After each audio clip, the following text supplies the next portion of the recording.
Hello, everybody. You guys here to have a good time tonight? Did you see the opening act with Lisa and Gina? For two professional realtors, they weren't acting that much. But they're very good. They're very good. You know, everything is KW this, KW that. It's a wonderful thing. So I really like being a realtor. I've been a realtor for a very long time, for 25 years, and over the years I've sold stuff. But being a realtor is dealing with other people's mishigas. And if you don't know what that is, that's an Italian word for craziness. You know? Because if you're a realtor, you know, you're showing people condos in Conopoli, and you know, then they end up buying land in Bucalani. It's a crazy thing. But one of my favorite realtors is Fred Hayward, and he says the greatest thing. He says it's always good to be the first son, the second wife, and the third realtor, because they get everything. It's a great thing. I have other expressions. You know, I tell people, I said, no matter how nice it is where you live, it's not Maui. And how bad can Maui be if the worst neighborhood's called Happy Valley?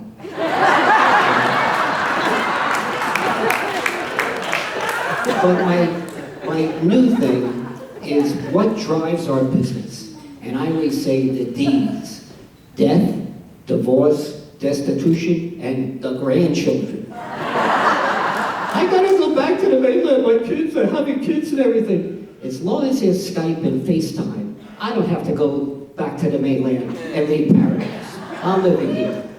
But I do go back, you know, 2-3 times a year, because I do have 2 grandchildren. One is Kyla, she's 6, and Lev, who's now 3. And they're really cute and really nice. But my son-in-law is Israeli, so he spoke to the kids in Hebrew all the time. Now my older one, she started going to regular school, and so she's bilingual. But the little one, it's amazing. You know, all he does is speak Hebrew, because his father speaks to him in Hebrew, his grandparents, his aunts, his uncles, his maid, his school, everything. So I go back and I start to talk to the kid, because now he's talking, and he's talking to me in Hebrew. So I turned to Kyla, I said, Kyla, tell Lev that Poppy doesn't speak Hebrew. So she translates, and the kid looks at me and goes like this.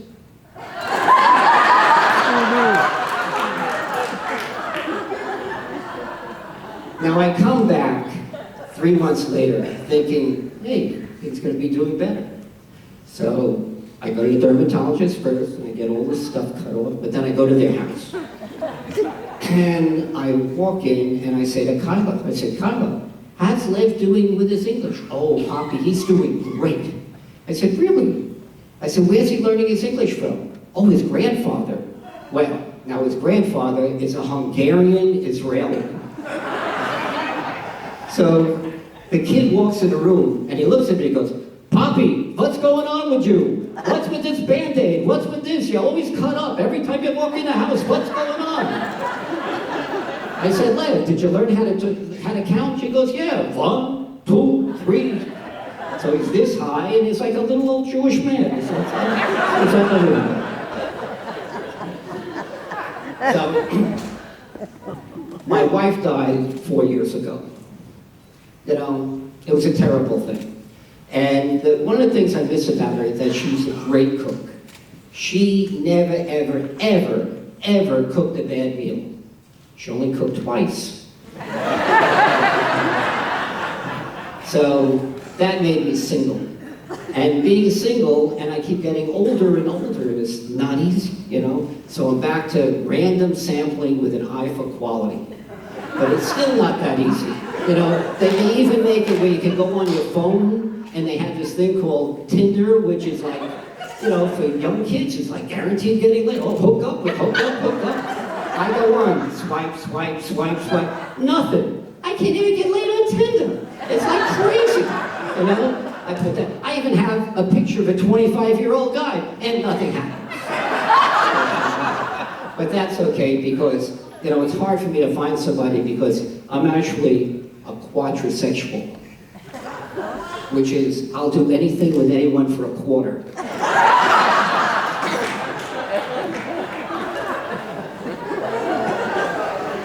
And who's my competition? Young guys. Even middle-aged, even older guys. Guys that play tennis or play basketball in high school and they got muscles and they're doing stuff. I never had anything at all to do with balls. Baseballs, basketballs, footballs, ping pong balls, golf balls, bocce balls, nothing. I never ever touched the ball. The only balls I ever play with are my own. That's because I win every time.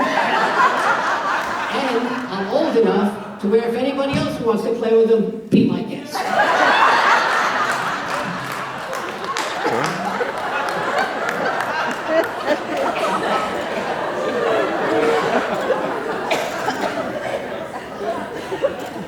So, I love Costco.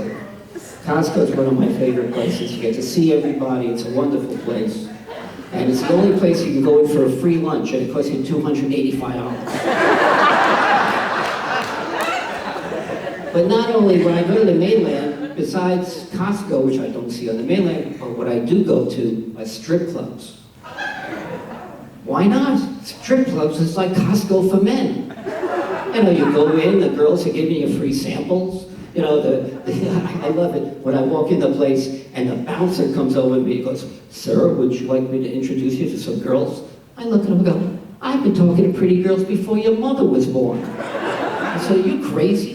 The girls come over to, and it still costs you $275. So, my father, who is 92, for his birthday, I took him to a strip joint. And I wheeled him in on his wheelchair.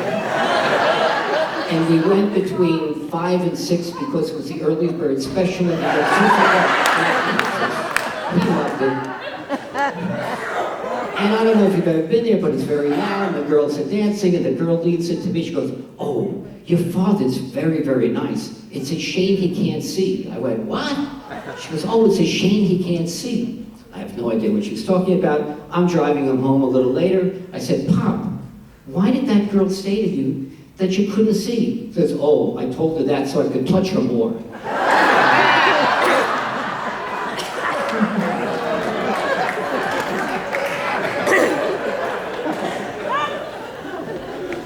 So even though the real estate market's great, and my daughter put me out to pasture in my other business, and since my wife passed away, I haven't been pushing my real estate. So now a new thing came out, it's Uber. So I became an Uber driver.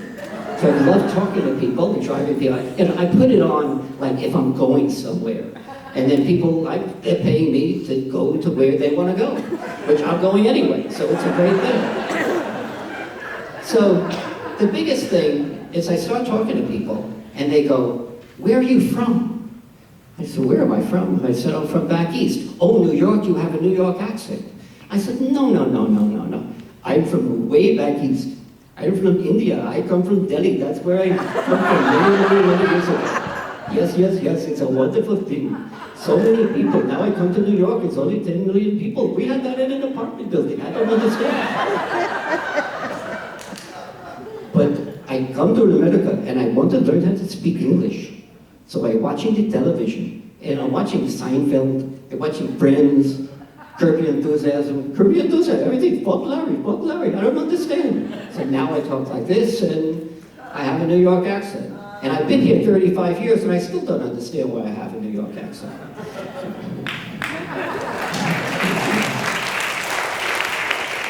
Okay, so now I'm going to do something that I've done before.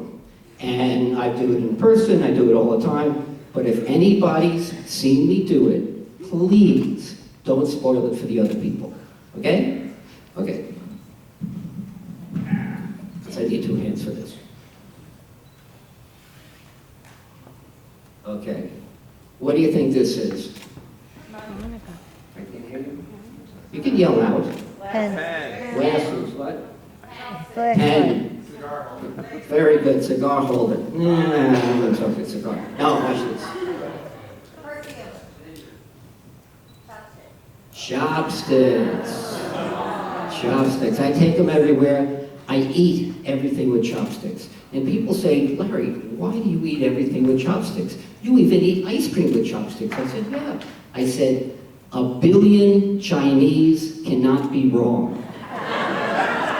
But my wise guy son-in-law says, but half of them could be wrong.